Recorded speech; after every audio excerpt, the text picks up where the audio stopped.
గుర్తుందా? గుర్తుందండి కొంచెం. ఆ ఎన్కౌంటర్ దగ్గర మేడం ఇమేజ్ కూడా పెరిగింది కదా, చాలా పెరిగిందండి, చాలా. మీరు అప్పుడు అనుకున్నారు మనం కూడా ఎన్కౌంటర్ చేయాలని? అంటే అంటే ఆ ఇన్సిడెంట్ బ్యాడ్ ఇన్సిడెంట్ కదా, యాసిడ్ అటాక్ కదా. యాసిడ్ అటాక్ కాదండి, అది ఇంకోటి ఏదో చిన్న పాపది ఏదో ఉంటుంది. పాపది ఒకటి, తర్వాత యాసిడ్ అటాక్ సజ్జనార్ సార్ ఉన్నప్పుడు కరెక్ట్, పాపది రేప్ చేసి వాడు మర్డర్ చేస్తారు. సో అంటే అప్పుడు అనిపిస్తుంది, బట్ డిపార్ట్మెంట్కి వచ్చిన తర్వాత సో అట్లాంటివి కాకూడదని అనుకుంటాం. ఎందుకంటే if it is a live encounter అంటే అనుకోకుండా జరిగితే చెప్పారు. సో అంటే వాళ్ళని చూసినప్పుడు మంచి మోటివేషన్ అనేది కలిగింది. తర్వాత మీరు ఎలా కంటిన్యూ వచ్చారు సార్? మీరు ఐపీఎస్కి వాళ్ళు సివిల్స్ రాసినప్పుడు ఆప్షన్ ఏం తీసుకున్నారు? పబ్లిక్ అడ్మినిస్ట్రేషన్ తీసుకున్నామండి. పబ్లిక్ అడ్మినిస్ట్రేషన్ 4 అటెంప్ట్స్కి పబ్లిక్ అడ్మినిస్ట్రేషన్ తీసుకున్నాం. సార్ తీసుకునే సమయంలో చాలామంది చెప్తారు ఒక ఆటో డ్రైవర్ కొడుకు సివిల్స్ సాధించమంటారా అనే హేళన ఎవరు చేశారా? అంటే నిజం చెప్పాలంటే ఒకరిద్దరు చేశారు, కానీ ఎవరికి తెలియదు నేను ప్రిపేర్ అవుతున్న సంగతి. ఈవెన్ ఇంట్లో మా మదర్కి కూడా తెలియదు, అంటే ఐఏఎస్ అంటే ఐపీఎస్ అంటే ఏముండదు. సో ఏదో పెద్ద జాబ్ చదువుతున్నాడని మా మదర్ అనుకునేది. ఫాదర్ ఉండి ఆల్రెడీ ఒక గవర్నమెంట్ జాబ్, అప్పటికి గవర్నమెంట్ జాబ్లో ఒకటి ఉంది కదా, ఇంకోటి ఎందుకు అది అని అంటే ఎవరికి చెప్పలేము. సో ఏదైనా చేసి చూపించాలన్నట్టే ఉండేది. సో కంప్లీట్గా నా ప్రిపరేషన్ అంతా చాలా ఐసోలేటెడ్గా జరిగింది. నేను సెలెక్ట్ అయ్యేసరికి నాకు అసలు ఇంకొక ఇంటర్వ్యూ సెలెక్ట్ అయిన క్యాండిడేట్ కూడా తెలియదు నాకు. నేను ఎగ్జామ్ రాసినప్పుడు నేను ఒక్కరిని పోయి ఎగ్జామ్ రాసేది వచ్చేది. సో నాకు ఎవరు తెలియదు యాక్చువల్గా, నిజం చెప్పాలంటే ఏం లేదండి. అంత కొంచెం అంటే చాలా ఐసోలేటెడ్గా జరిగింది. ఇంటర్నెట్ చూసుకునేది, అప్పుడు బ్లాగ్స్ బాగా ఉండేది. సో కొన్ని బ్లాగ్స్, కోచింగ్ సెంటర్ కూడా వెళ్ళేది. కోచింగ్ సెంటర్ అంటే ఓన్లీ టెస్ట్ సిరీస్లకు రాయడానికి వెళ్ళేదండి, ఎందుకంటే ఎవాల్యుయేషన్ ఈజ్ ఇంపార్టెంట్ ఎగ్జామ్లో. సో ఎవాల్యుయేషన్స్ కోసం కొన్ని కోచింగ్ సెంటర్స్ ఓన్లీ వీకెండ్లో టెస్ట్ సిరీస్ రాసేది. కొంచెం కామ్గా వెళ్ళి రాసుకొచ్చారా? కొంచెం అంటే అది ఒక రకమైన అడ్వాంటేజ్ కలిగింది లాంగ్ టర్మ్లో. ఎందుకంటే మోస్ట్ ఆఫ్ ద టైం మన పక్క వాళ్ళని చూసి పీర్ ప్రెషర్ ఉంటుంది, పేరెంట్స్ ప్రెషర్ ఉంటుంది, కెరీర్ గురించి ఉంటుంది. సో ఆ టైంలో ఈ మూడు లేవు. ఒకటి మా పేరెంట్స్కి నేను కావాలనే ప్రెషర్ ఏం లేదు, నా పక్కన నాతో ప్రిపేర్ అయ్యే వాళ్ళు ఎవరు లేరు.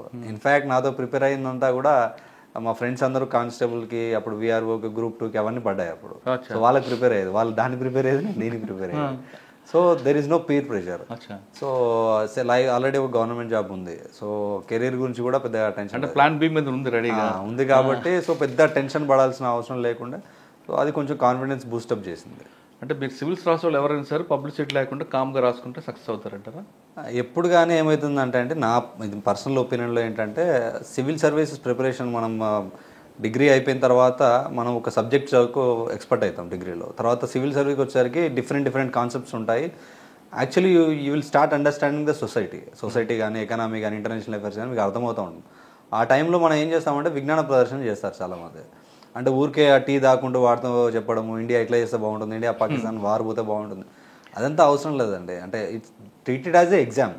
ఒక ఎగ్జామ్ ఉంది, సిలబస్ ఉంది, చదవాలి, you prove it in the exam. నువ్వు విన్ అయిన తర్వాత మీరు ఏదైనా చెప్పడం నడుస్తుంది. కానీ చాలామంది ఏం చేస్తారంటే 3-4 months కోచింగ్ కానీ చదవడం కానీ చేస్తారు, చాలా విషయాలు తెలుస్తాయి. సో దాన్ని అక్కడెక్కడ మాట్లాడడము, డిస్కస్ చేయడము, ఆర్గ్యూ చేయడము, డిబేట్స్ చేయడము. మనకు పవరే లేదు ఆర్గ్యూ చేసి డిబేట్ చేసి. ఇప్పుడు మన విదేశాంగ విధానం ఎట్లా ఉండాలనేది నువ్వు బ్యూరోక్రాట్ డిప్లొమాట్ అయిన తర్వాత డిసైడ్ చేయవచ్చు. సో ముందే డిబేట్ చేసుకోవడం, దానివల్ల అన్నెసరీ టైం వేస్ట్ చేసుకుని జరుగుతుంది. సో కామ్గా we should treat it as an exam. Syllabus ఏముంది, మనకు రాని చదువుకోవాలి, మనకు వచ్చినాయి పక్క వాళ్ళకి వచ్చినాయి మాట్లాడుకుంటే ఇద్దరం ఈక్వల్గా ఉంటాం. మనం రాని డౌట్స్ క్లియరెన్స్ సెషన్స్ అట్లాంటివి పెట్టుకుంటే బాగుంటుంది. ఓకే, ఫస్ట్ అటెంప్ట్లో కొట్టారు మీరు? లేదు, 4th attempt అండి. మరి 4th attempt వరకు మీ ఫాదర్ మదర్ ఏమనలేదా? అంటే ఫస్ట్ అటెంప్ట్ అసలు రాసింది ఎవరికి తెలియదు, అసలు నాకే తెలియదు ఎగ్జామ్ ఎలా ఉంటుందో. సెకండ్ అటెంప్ట్ నేను చెన్నైలో ఉండేది, అప్పుడు కొద్దిగా కష్టపడి రాశాను. అప్పటి వరకు కూడా అందరికీ పేరెంట్స్ హైదరాబాద్లో ఉండేది, నేను చెన్నైలో ఉన్నాను. సో అప్పుడు వాళ్ళకు తెలియదు. 2015లో రాసినప్పుడు పేరెంట్స్కి తెలుసు, వాళ్ళు అప్పుడు దాంతోపాటు ఇంకోటి ఆర్బీఐ ఎగ్జామ్ అది రాసాము, అవి రాలేదు.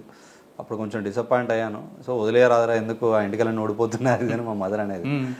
బట్ ఏముంది, చేస్తే కొంచెం మంచిగా చేయాలి అని చెప్పేసి చేయడం జరిగింది. అంటే అమ్మ ఇప్పుడు వెంట్రుకలు ఓడిపోతున్నాయి కదా అంటూ పెళ్లి చేద్దాం రాలేదా?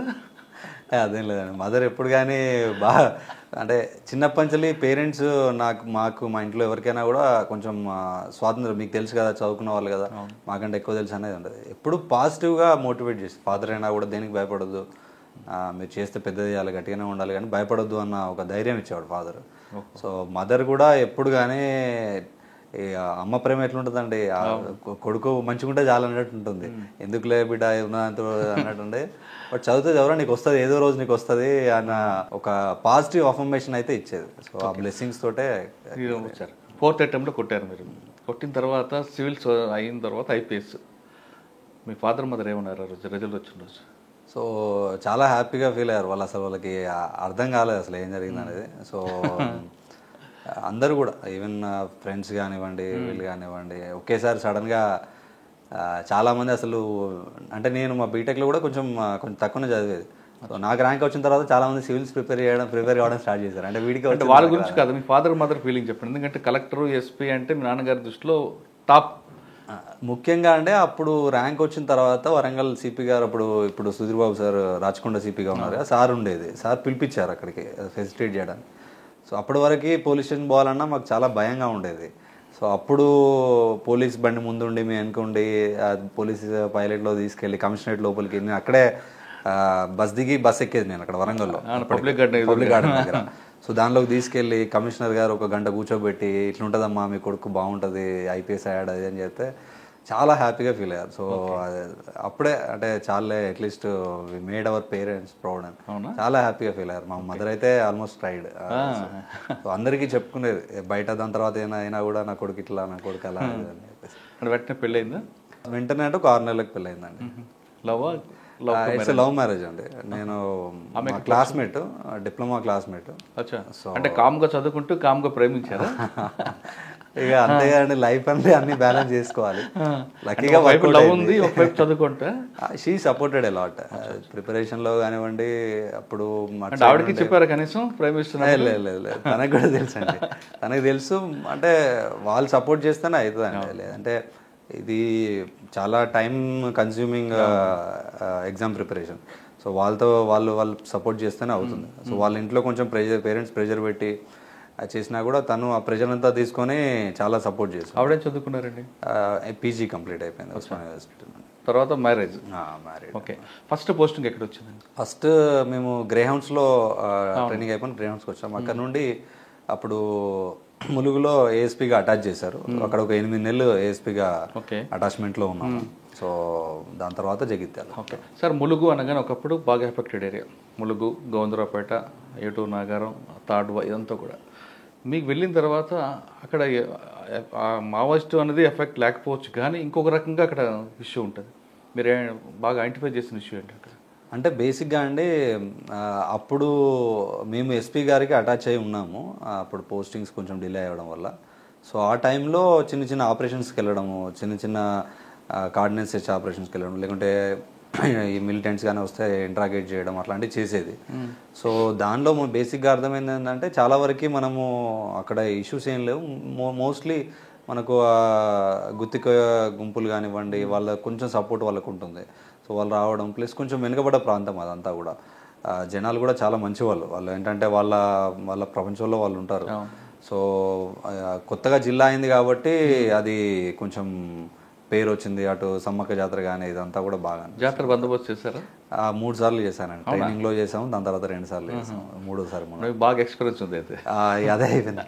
అదొక డిఫరెంట్ మూమెంట్ అండి. చిన్నప్పుడు మేము ఆ జాతరకి వెళ్ళేది. సో ఇప్పుడు మనమే గద్దె దగ్గర ఉండి కొంచెం క్రౌడ్ కానీ మన వాళ్ళు వచ్చినాము, అది చేయడం చూడడం మంచిగా అనిపించింది. It's good experience. తీసుకెళ్లారు అమ్మా నాన్న అక్కడికి?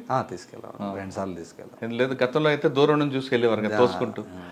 సో అదొక మా మదర్ ఇంకా అందరికి చెప్తుంది, మా అబ్బాయి ఉన్నాడు రండి అని చెప్పేసి అప్పుడు చెప్తా ఉండేది. It was good experience. Mulugu తర్వాత అండి? ములుగు తర్వాత అడిషనల్ ఎస్పీ జగిత్యాలకి వెళ్ళాము. అక్కడ ఒక 8 months. దాని తర్వాత డీసీపీ పెద్దపల్లి ఒక 5-6 months చేసాము. సార్ డీసీపీ పెద్దపల్లిలో మీ వర్క్ ఏముందండి అక్కడ? ఛాలెంజ్ ఏమొచ్చింది చెప్పండి. డీసీపీ పెద్దపల్లి ఒక 6 months చేసాము. బేసిక్గా అక్కడ మనకి ఈ ఇటుక బట్టీలు చాలా ఎక్కువగా ఉంటాయి. హైవే ఉంటుంది, ఇటుక బట్టీలు ఎక్కువ ఉంటాయి. సో ఇటుక బట్టీలు మైగ్రెంట్ లేబర్స్ ఏదైతే ఉంటారో వాళ్ళందరూ 6 months ఇక్కడ ఉంటారు, 6 months ఒరిస్సాలో ఉంటారు. బేసిక్గా జూన్ నుండి డిసెంబర్ వరకు వాళ్ళు ఒరిస్సాలో ఉంటారు. ఒక పంట అక్కడ వ్యవసాయం చేసి ఇక్కడికి వస్తారు. సో మళ్ళీ డిసెంబర్ నుండి నెక్స్ట్ మే వరకు ఇక్కడ ఇటుకలు చేస్తారు. సో వాళ్ళు చేసినప్పుడు వాళ్ళ పిల్లల్ని కూడా తీసుకొస్తారు. సో వాళ్ళకి నేను ఇన్స్పెక్షన్కి వెళ్ళినప్పుడు చాలా వరకు ఎక్కడ కూడా పిల్లలకి ఫెసిలిటీస్ లేకపోవడం, వాళ్ళు కూడా ఈ పేరెంట్స్ తోటి మట్టి దగ్గర ఉండడము, వాళ్ళు పని చేయకుండా కూడా అక్కడే ఉండడము. సో ఇట్ ఈస్ కొంచెం చూడడానికి బాగా లేకుండే. సో అప్పుడు దీన్ని ఎట్లా చేసి, ఎందుకంటే మాకు చాలా కంప్లైంట్స్ కూడా వచ్చేది చైల్డ్ లేబర్ని యూజ్ చేస్తున్నారని చెప్పేసి. సో వాళ్ళందరినీ పిలిపించి మేము అక్కడ వాళ్ళని కొంచెం మోటివేట్ చేసి, మీ బ్రిక్ ఇండస్ట్రీ అందరినీ కూడా, ఎందుకంటే వాళ్ళతోటే చేయించాలని, మీరు ఇట్లా స్కూల్స్ పెట్టండి బాగా చేయండి అని చెప్పేసి వాళ్ళు మోటివేట్ చేస్తే వాళ్ళు స్కూల్స్ కట్టించారు. ధృవ స్కూల్స్ అని ఒకటి పెట్టించాను. సో ప్రతి దానిలో మళ్ళీ పెట్టినా కూడా, స్కూల్స్ పెట్టినా కూడా మళ్ళీ పిల్లల దగ్గర, పేరెంట్స్ దగ్గర పిల్లలు వెళ్తూ ఉన్నారు ఎండలో కూడా. సో వాళ్ళని అట్రాక్టివ్ చేయాలంటే మేమేం చేసామంటే, అప్పుడు మా ఇన్స్పెక్టర్స్ అందరం కూర్చొని ఒక టీవీ పెట్టడం స్టార్ట్ చేసాం ప్రతి స్కూల్లో. ఆ టీవీలో ప్రీలోడెడ్ రైమ్స్, ఇప్పుడు మన పిల్లలైతే ఎట్లా చూస్తారు రైమ్స్ కానివ్వండి, స్టోరీ టెల్లింగ్, ఇంగ్లీష్, ఇవన్నీ కూడా ఒక 20 GB వరకు తీసి టీవీకి అటాచ్ చేసాం. సో ఆ రైమ్స్ ప్లే చేస్తూ ఉంటే పిల్లలంతా అది చూసుకుంటూ ఉండేది. సో అది కొంచెం సక్సెస్ఫుల్ అయింది, చాలా మంచి పేరు వచ్చింది. ఓకే.